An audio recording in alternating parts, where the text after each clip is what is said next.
Bonjour à tous, aujourd'hui nous allons parler d'un très ancien groupe social, la mafia chinoise. Les gangs ne sont pas autorisés à exister en Chine aujourd'hui. Tout gang criminel sera bientôt sévèrement réprimé par les autorités chinoises et ne pourra plus se transformer en un véritable gang. Mais dans la longue histoire de la Chine, des gangs étaient déjà apparus en Chine il y a plus de 2000 ans, et avaient même produit des gangs très puissants. Comment les gangs chinois sont-ils apparus? Quel type de processus de développement les gangs chinois ont-ils traversé? Comment les gangs chinois ont-ils disparu de la scène historique? Ensuite, examinons ces questions de plus près. Vous êtes invités à vous abonner et à partager ma chaîne. Qui fut le premier chef de gang de l'histoire chinoise? Selon les documents historiques existants, le premier chef de gang de l'histoire chinoise était très probablement Mozi, le fondateur de l'école maoïste, qui a vécu il y a plus de 2400 ans. Mais Mozi était différent des chefs de gang qui sont apparus plus tard. Il fut le fondateur de l'école maoïste durant la période des printemps et automnes et la période des royaumes combattants en Chine. Il était un penseur, philosophe, éducateur et stratège militaire célèbre. Quand Mozi était jeune, il a d'abord étudié le confucianisme. Mais c'était un homme d'une forte individualité. Il estimait que le confucianisme était trop compliqué, il l'abandonna donc, créa son propre ensemble de doctrines et avança de nombreuses théories. L'influence de la pensée maoïste est profonde dans l'histoire de la Chine et de nombreux pays asiatiques. Mozi espère que les gens s'aimeront les uns les autres et détestent les gens qui font du mal aux autres. Il prendra personnellement des mesures pour donner une leçon à ceux qui harcèlent les autres. Mozi a vécu la vie d'un chevalier et était compétent dans les affaires militaires. Plus tard, Mozi a commencé à recruter des étudiants, à diffuser ses connaissances et à réaliser ses idéaux et ses ambitions. Il a formé un groupe semi-militaire avec des milliers de membres, avec une structure organisationnelle complète, un programme politique et un code de conduite. Ce groupe était organisé et discipliné.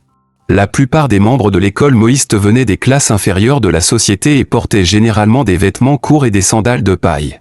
C'est pourquoi l'école maoïste était appelée à l'époque la bande des vêtements courts. Le plus haut dirigeant de l'école maoïste est appelé Juzi et possède une autorité absolue au sein de la communauté. Tous les membres de l'école maoïste doivent obéir inconditionnellement aux ordres du Juzi. Si quelqu'un ose désobéir aux ordres, Juzi le punira selon le système. Juzi détient le pouvoir de vie et de mort. Qui était le premier Juzi? C'est Mozi lui-même. Que veut donc faire Mozi en formant un si grand gang? Il est très coûteux de soutenir autant de membres de gang. D'où vient l'argent? Pour répondre à ces questions, nous devons parler des trois principales industries fondées par Mozi il y a plus de 2400 ans. Après l'avoir écouté, vous vous sentirez peut-être un peu familier. La première activité des maoïstes était d'agir comme mercenaires. Durant la période des printemps et automnes et la période des royaumes combattants en Chine, les guerres étaient très fréquentes. Lorsqu'un pays faible était attaqué par un pays fort, les maoïstes pouvaient se joindre à la bataille et utiliser leurs excellentes compétences militaires pour aider le pays faible à se battre, bien sûr moyennant des frais.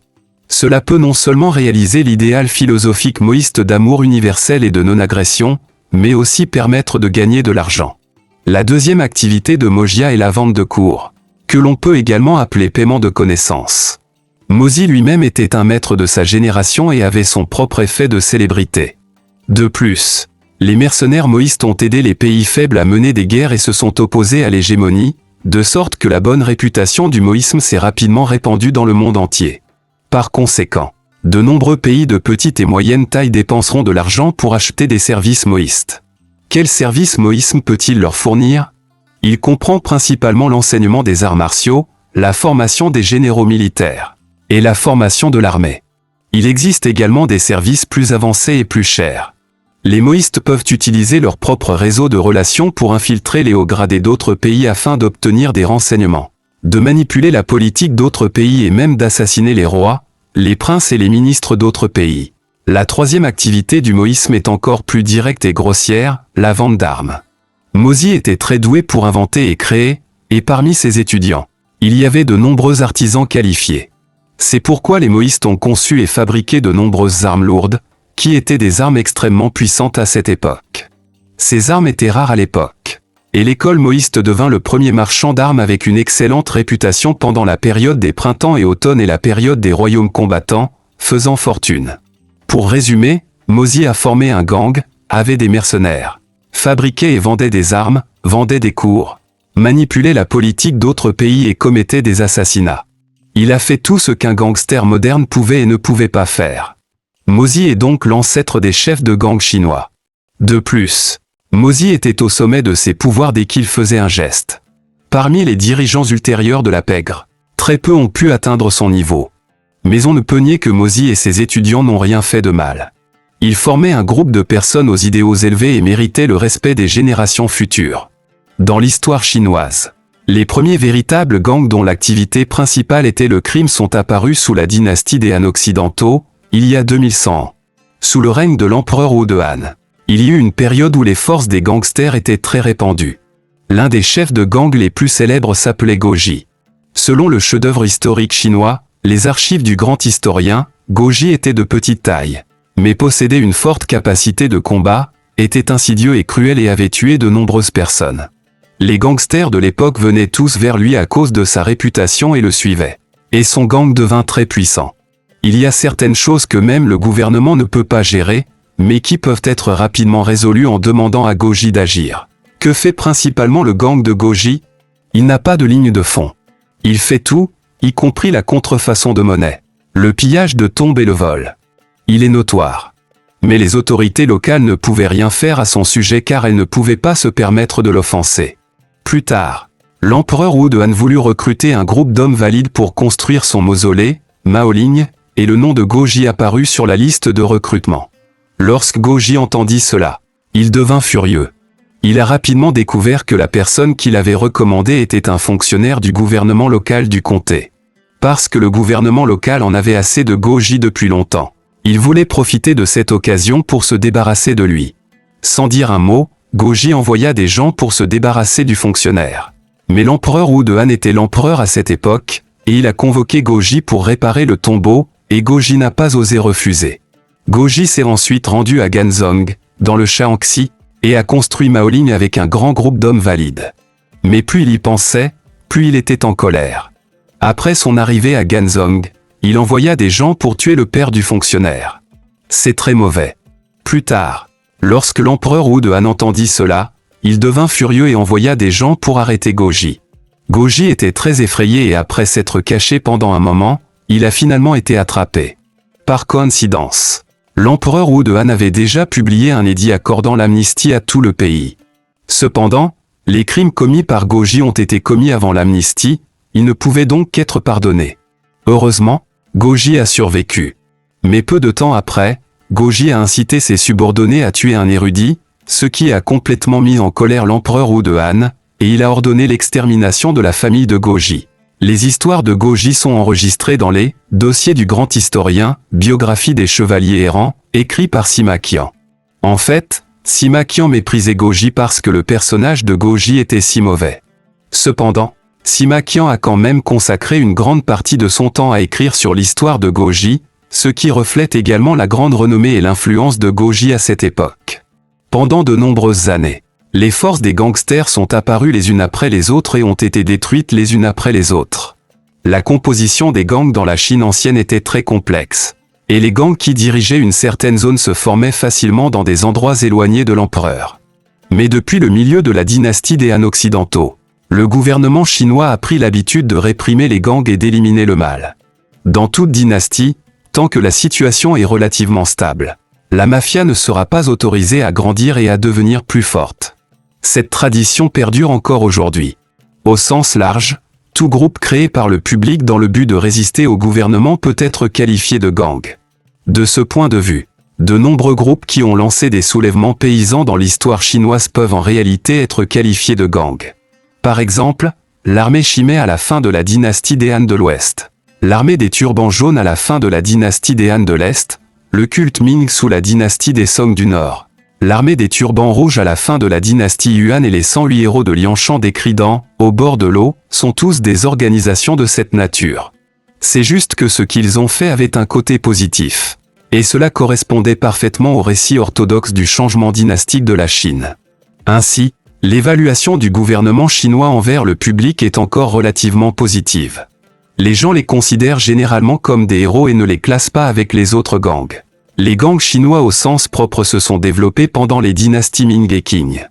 Les organisations les plus proches de la mafia moderne sont les différents gangs originaires de la dynastie Ming. En 1368 après Jésus-Christ, Zhu Yuanzhang établit la dynastie Ming, mettant fin aux années de guerre à la fin de la dynastie Yuan, ramenant la paix dans le monde et une croissance démographique rapide. Cependant, les ressources foncières ne peuvent toujours pas être réparties de manière équitable, et ceux qui n'ont pas de terre deviennent des vagabonds. Durant la période Zhang de la dynastie Ming, le nombre de vagabonds dépassait les 15 millions. Certains des vagabonds les plus compétents formèrent des gangs et devinrent chefs de gang. Selon les archives historiques, il y avait plus de 300 groupes de type gang sous la dynastie Ming. Mais étrangement, les gangs de la dynastie Ming avaient rarement un casier judiciaire et lançaient rarement des soulèvements. Pourquoi est-ce ainsi? Parce que Zhu Yuanzhang, l'empereur fondateur de la dynastie Ming, avait déjà imposé des restrictions à ce groupe de personnes. Zhu Yuanzhang lui-même était né vagabond et il savait le mal que ce groupe représentait pour la société. Il a donc formulé une politique très stricte pour contrôler la mobilité de la population. Ces mesures de contrôle strictes ont considérablement limité le développement des gangs. Les gangs de la dynastie Ming étaient généralement très restreints. Sous la dynastie Qing, la situation était complètement différente. La dynastie Qing étant un régime établi par les Mandchous, les conflits ethniques entre les Han et les Mandchous n'ont jamais pu être complètement résolus tout au long de ces 276 ans d'histoire. C'est pourquoi de nombreux gangs populaires ont émergé sous la dynastie Qing sous la bannière de l'anti-Qing et de la restauration des Ming. Parmi eux, celui qui a eu la plus longue durée et la plus grande influence est le Tiandihui, qui porte également un autre nom appelé Hongman. Il existe de nombreuses opinions différentes sur l'époque à laquelle le Tiandihui a été fondé, mais on pense généralement qu'il a été établi au début de la dynastie Qing. Sous le règne de l'empereur Kangxi, le Tiandihui a eu la capacité de lancer plusieurs soulèvements au Fujian. Lorsque le Tiandihui a été établi pour la première fois, il ne s'appelait pas Tiandihui, mais Hanliu, ce qui signifiait approximativement conserver le territoire, la lignée et la culture du peuple Han. Le premier dirigeant de la génération de Hanliu était Yin Hongsheng, également connu sous le nom de Hongjing. Il était le fondateur de Hongman. Plus tard, après réorganisation et développement, Hanliu s'est progressivement transformé en Tiandihui, et le gang a été nommé Hongman, également connu sous le nom de Hongbang. Depuis lors, le Tiandihui est devenu très actif et a lancé plusieurs soulèvements anti-Qing. Après la guerre de l'opium de 1840, le Tiandihui a également organisé des forces à plusieurs reprises pour résister aux puissances occidentales envahissantes. Durant la période Xianfeng de la dynastie Qing, le Tiandihui a également coopéré avec le royaume céleste de Taiping pour lutter contre la dynastie Qing.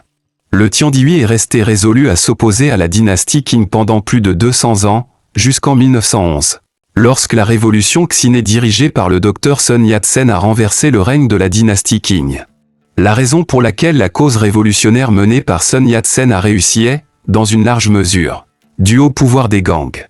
Monsieur Sun Yat-sen lui-même, ainsi que de nombreux révolutionnaires célèbres en Chine à cette époque, étaient en fait membres des Hongman. En 1904, les Hongman avaient des succursales partout dans le monde. À San Francisco seulement, il y avait 26 succursales et l'organisation avait une énorme influence parmi les Chinois d'outre-mer.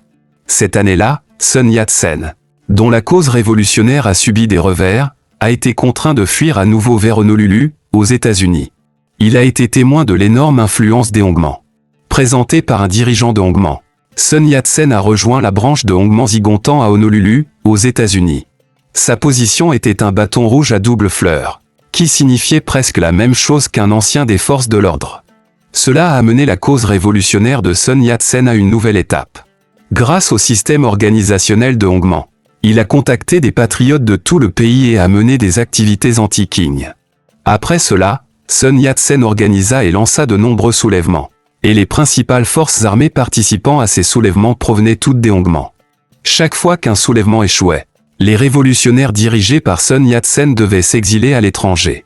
Ce n'est qu'avec la protection des membres de Hongman qu'ils ont pu faire un retour et finalement remporter la victoire dans la révolution, renverser la dynastie Qing et établir la République de Chine. Ainsi, lors du processus d'établissement de la République de Chine, les Hongman ont contribué financièrement, en fournissant des efforts et en fournissant de la main-d'œuvre, et ont apporté de grandes contributions. C'est pourquoi, après l'établissement du gouvernement nationaliste chinois, Celui-ci a toujours reconnu le statut juridique des Hongmans. En 1949, lorsque le gouvernement nationaliste chinois se retira à Taïwan, de nombreux membres de Hongmans le suivirent. Cependant, entre 1925 et 1949, une scission se produisit au sein du Hongman. Certains soutenant le Kuomintang et d'autres le Parti communiste. Le Zhigongtang, une branche du Hongman, choisit plus tard de soutenir le Parti communiste chinois et, après une réorganisation, devint le Parti Zhigong de Chine. Monsieur Situ Mettan, chef du Zhigongtang, a assisté à la cérémonie de fondation de la République populaire de Chine qui s'est tenue à Pékin en 1949 en tant que représentant des personnalités démocrates patriotiques. Aujourd'hui, en Chine continentale, le Parti Zhigong de Chine est l'un des 8 partis démocratiques, avec plus de 70 000 membres, dont la plupart sont des Chinois de retour d'outre-mer, leurs familles, ainsi que des experts et des universitaires de divers secteurs. D'une manière générale, avec le succès de la Révolution de 1911 et la fondation de la République de Chine, le rêve pour lequel les Hongmans luttaient depuis plus de 200 ans s'est réalisé, et sa mission historique a également été accomplie. Cependant, à cette époque, un autre gang prospérait parmi le peuple chinois, le gang vert. La bande Qing a été fondée quelques décennies plus tard que la bande Hongman. Mais l'époque est très claire, c'était la 4e année du règne de Yongzheng sous la dynastie Qing, soit 1726. Lorsque la bande Qing a été créée, elle ne s'appelait pas la bande Qing, mais la bande en Qing, ou la bande Qing en abrégé. L'origine de sa création est profondément enracinée dans les Hongmans. À cette époque, les voleurs sévissaient à proximité des principales voies navigables, ce qui bloquait le transport des céréales. La cour impériale a donc publié un édit impérial pour recruter des talents pour lutter contre les voleurs. Après que Wang Dehui, membre de Hongman, eut appris cela, il élabora un plan astucieux. Il fit semblant de se rendre au gouvernement Qing et forma ensuite le gang en Qing pour lutter contre les voleurs et assurer la fluidité du transport par canal. Mais tout cela n'est qu'illusion. Le véritable objectif de Wang Dehui est d'utiliser cette opportunité pour se rapprocher de la cour impériale, aider les Hongmans à recueillir des renseignements sur la cour impériale et collecter des fonds en même temps. Presque tous les premiers membres du gang Qing venaient des Hongmans. Vers la fin de la dynastie Qing, le transport fluvial a décliné et le transport maritime a augmenté. Et un grand nombre de disciples de la gang vert ont afflué à Shanghai pour s'engager dans diverses industries. Durant la période de la République de Chine, le gang vert a atteint son apogée et 80% des travailleurs de Shanghai à l'époque étaient membres du gang vert. Les personnes les plus puissantes de Shanghai à cette époque étaient les 3 chefs du gang vert. Il s'agit de Wang Jinrong, du Yusheng et Zhang Xiaolin. Le plus célèbre d'entre eux est du Yusheng. Du Yusheng n'était pas seulement le chef du gang vert le plus influent de cette période, mais aussi le chef de gang le plus puissant de toute l'histoire du développement des gangs chinois, à l'exception du fondateur Mozi. Ses capacités ont même dépassé celles de Mozi dans certains aspects. À son apogée, l'influence de Du Yusheng s'est répandue dans toute la Chine. Du Yusheng était un homme très intelligent. Il était plein de tact et très compétent dans l'art de l'équilibre. Bien sûr, sa capacité à développer ce trait est étroitement liée à son expérience de vie.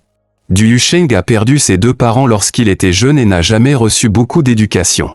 À l'âge de 14 ans, il part seul à Shanghai. Il a travaillé dans un magasin de fruits, a ouvert un casino et a vendu de l'opium. Plus tard, par hasard, il rencontre Wang Jinrong, un chef du gang vert. Il a gagné la confiance et le soutien de Wang Jinrong et est progressivement devenu un chef du gang vert et est devenu l'un des 3 chefs de Shanghai. La chose la plus étonnante chez Du Yusheng est sa sagesse sociale et ses compétences. Les personnes avec lesquelles il s'est lié d'amitié venaient de tous les horizons, y compris des fonctionnaires du gouvernement et des gangs criminels. Presque tous les groupes les plus puissants de Chine à cette époque étaient des visiteurs fréquents du manoir Du. À Shanghai, à cette époque, le dicton « Si vous avez des problèmes, trouvez Monsieur Du » circulait partout. Son influence s'est répandue dans les rues et les ruelles de Shanghai. Il était le parrain de Shanghai. De plus, son influence peut s'étendre à l'ensemble du pays grâce à son propre réseau personnel. Il fut la première personne dans l'histoire chinoise à atteindre ce niveau. Mais il est difficile de définir si Du Yusheng est une bonne ou une mauvaise personne.